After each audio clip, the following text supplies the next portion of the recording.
ಸಾಲನ ವಾರ್ಷಿಕ ಸಂಘಗಳು ಎಲ್ಲ ಸದಸ್ಯರಿಗೂ ನಮಸ್ಕಾರ ಸಲ್ಲಿಸ್ತಾ ಬ್ಯಾಂಕಿನ ವಿಚಾರದಲ್ಲಿ ಹೇಳಬೇಕು ಅಂತಂದ್ರೆ ಬ್ಯಾಂಕಿನ ಇತಿಹಾಸದಲ್ಲಿ 71 ಲಕ್ಷ ಮೇಲ್ಪಟ್ಟು ಲಾಭ ಬಂದಿರೋದು ಈ ವರ್ಷ.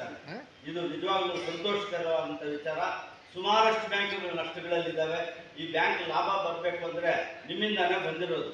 ನಾವು ಬರೀ ಸಾಲಗಳು ಕೊಟ್ಟು ಅದರಿಂದ ನಾವು ಲಾಭ ಗಳಿಸಿಲ್ಲ. ಪಿಗ್ಮಿ ಅಮೌಂಟ್ ಕಲೆಕ್ಟ್ ಮಾಡ್ತೀವಿ ಪ್ರತಿ ದಿವಸ. ಆಮೇಲೆ ನಿಶ್ಚಿತ ಠೇವಣಿ ಡೆಪಾಸಿಟ್ಗಳು ಬೇರೆ ರಾಷ್ಟ್ರೀಕೃತ ಬ್ಯಾಂಕ್ಗಳಿಗಿಂತ ನಮ್ಮ ಬ್ಯಾಂಕಿನಲ್ಲಿ ಬಡ್ಡಿ ಜಾಸ್ತಿ ಕೊಡ್ತಾ ಇದ್ದೀವಿ. ಬಡ್ಡಿ ಜಾಸ್ತಿ ಕೊಡೋದ್ರಿಂದ ನೀವು ಎಲ್ಲಿ ರಾಷ್ಟ್ರೀಕೃತ ಬ್ಯಾಂಕ್ಗಳಲ್ಲಿ ಇಡೋ ಬದಲು ಈ ಬ್ಯಾಂಕಲ್ಲಿ ಇಟ್ಟರೆ ನಿಮಗೆ ಮತದಾನದ ಹಕ್ಕು ಬರುತ್ತೆ, ಬಡ್ಡಿನೂ ಸಹ ಜಾಸ್ತಿ ಬರುತ್ತೆ ಅನ್ನೋ ಉದ್ದೇಶದಿಂದ ಸರ್ಕಾರದವರು ಬಡ್ಡಿ ಜಾಸ್ತಿ ಇಟ್ಟಿದ್ದಾರೆ. ಅದರಿಂದ ದಯವಿಟ್ಟು ಯಾವುದೇ ಬ್ಯಾಂಕ್ಗಳಲ್ಲಿ ಬಡ್ಡಿ ಕಡಿಮೆ ಇಲ್ಲದೆ ಜಾಸ್ತಿ ಬಡ್ಡಿಯನ್ನು ಕೊಡ್ತಾ ಇರ್ತಕ್ಕಂಥ ಬ್ಯಾಂಕ್ ಅಂದರೆ ಕೋಆಪರೇಟಿವ್ ಬ್ಯಾಂಕ್ಗಳು.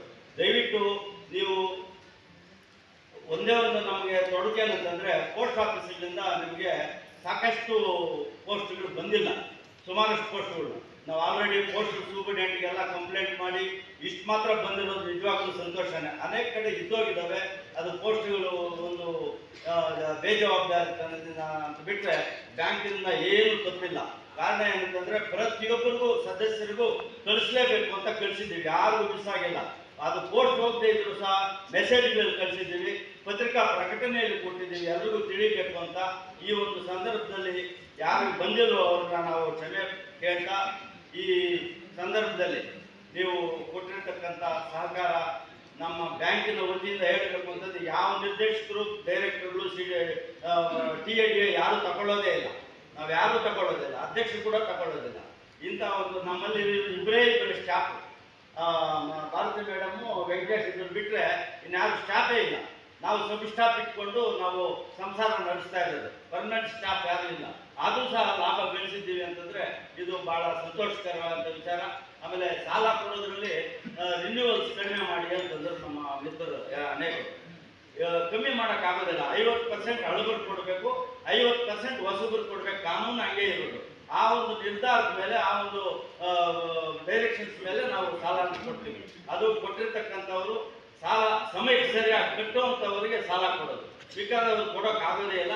ಅದು ಸುಮ್ಮನೆ ಕೊಡೋದಿಲ್ಲ, ಅವ್ರ ಜಮೀನೆಲ್ಲ ಅಡಮಾನ ಇಟ್ಕೊಂಡು ಅವ್ರು ಕೊಡೋದು. ಇಂಥ ಒಂದು ವ್ಯವಸ್ಥೆ ಇನ್ನೆಲ್ಲೂ ಇಲ್ಲ. ದಯವಿಟ್ಟು ಪಾವಲ ಬಡ್ಡಿ, ಆಂಧ್ರದಲ್ಲಿ ಹೇಳ್ತಾರಲ್ಲ ಪಾವಲ ಬಡ್ಡಿ ಅಂತ, ಈ ಪಾವಲ ಬಡ್ಡಿಯನ್ನು ಕಟ್ಟೋದಿಲ್ಲ. ಕೆಲವು ಬಡವರು ಕಟ್ಟಿಬಿಡ್ತಾರೆ, ಸಾಹುಕಾರ ಚೆನ್ನಾಗಿರೋ ಸಾಹುಕಾರ ಕಟ್ಟೋದಿಲ್ಲ. ಇದು ಬಹಳ ನೋವು ಸಂಗತಿ. ಅನೇಕ ರೀತಿಯ ಸಾಹುಕಾರ ಕಟ್ಟೋದಿಲ್ಲ. ಇದು ಬಡವರು ಕಟ್ಟಿಬಿಟ್ಟು ಅದೋ ಇದೋ ಸಾಲ ಸೋಲ ಮಾಡಿ ತಗೊಂಡು ಕಟ್ಟಿಬಿಡ್ತಾರೆ. ಸಾಹುಕಾರ ಮಾತ್ರ ಕಟ್ಟೋದಿಲ್ಲ. ಅವರು ಹಿಂಗ ಸುತ್ತಮುತ್ತಲೆ ಮನ್ನಾ ಕೊಡ್ತಿದ್ದೆ ಅಂತ ಮಾತಾಡ್ತಾರೆ. ನಮ್ಮ ಅಪ್ರಾಣಿ ಮನ್ನಾ ಆಗೋದಿಲ್ಲ, ಆಗೋಗಿದೆ. ಇದುವರೆಗೂ ಬಡ್ಡಿ ಎಷ್ಟು ಕೊಡಬೇಕು. ಮೊನ್ನೆ ತಾನೇ ಸಿದ್ದರಾಮಯ್ಯ ಹೇಳ್ಬೇಕು ಅಂತಂದ್ರೆ ಈ ಕಷ್ಟಕಾಲದಲ್ಲಿ ಕೂಡ ಬಡ್ಡಿ ಮನ್ನಾ ಮಾಡಿದ್ದಾರೆ. ನಾನು ಈ ಬಡ್ಡಿ ಮನ್ನಾ ಮಾಡಿರೋದು ತೂಕು ಕಟ್ಟದೆ ಇದ್ರೆ ನಾವು ಏನು ಮಾಡೋದು? ಒಳ್ಳೆ ಸ್ಥಿತಿವಂತರೇ ಕಟ್ಟಿದೆ.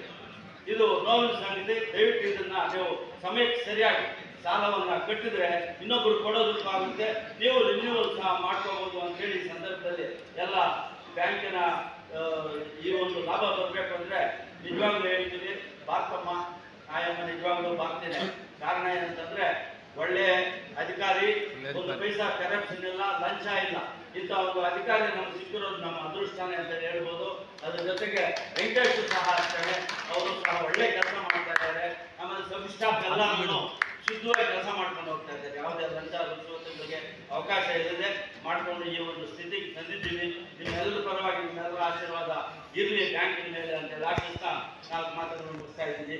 ಜೈ ಹಿಂದ್, ಜೈ ಕರ್ನಾಟಕ. ಸಬ್ಜೆಕ್ಟ್ಸ್ ಕೇಳ್ತಾರೆ, ಹಂಗೆ ಕೇಳಬೇಕು.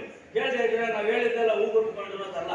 ಏನು ಅನುಮಾನ ಬರುತ್ತೆ ಅವೆಲ್ಲ ಕೇಳಿ ಪರಿಹಾರ ಮಾಡಿಕೊಂಡ್ರೆ ಒಳ್ಳೇದು ಅಂತ ಹೇಳ್ತಾ ಎಲ್ಲ ಸಲಹೆ ಮಾಡಿರ್ತಕ್ಕಂಥವ್ರಿಗೆ ಇಷ್ಟು ಜನ ಬಂದಿದ್ದಾರೆ, ನಿಜವಾಗ್ಲೂ ಸಂತೋಷ. ಅಲ್ಲಿಗೆ ಪೋಸ್ಟು ಸ್ವಲ್ಪ ಹೆಚ್ಚು ಕಡಿಮೆ 90-95% ಹೋಗಿದೆ ಅಂತ ಅರ್ಥ ಆಯಿತು. ಇನ್ನೂ ಒಂದು 5% ಇದ್ದೋಗಿದೆ. ಅದನ್ನು ಸರಿ ಮಾಡೋದಕ್ಕೆ ನಾವು ಪೋಸ್ಟ್ ಆಫೀಸ್ಗೆ ಹೋಗಿ ಗಲಾಟೆ ಮಾಡಿದ್ದೀವಿ ಅಂತ ಹೇಳ್ತಾ ಈ ಸಂದರ್ಭದಲ್ಲಿ ಎಲ್ರಿಗೂ ಸಹಕಾರ ಕೊಟ್ಟಂತ ಎಲ್ಲ ಬಂಧುಗಳಿಗೂ ನಮಸ್ಕರಿಸ್ತಾ, ನಮಗೆ ಸರ್ಕಾರನೂ ಸಹ ಸಮಯಕ್ಕೆ ಸರಿಯಾಗಿ ಬಡ್ಡಿಯನ್ನು ಕೊಡ್ತಾ ಇದೆ. ಅದರಿಂದ ಸಾಲ ಕೊಡೋದು ಕಡಿಮೆ, ಏನು ಸಿಂಗಳು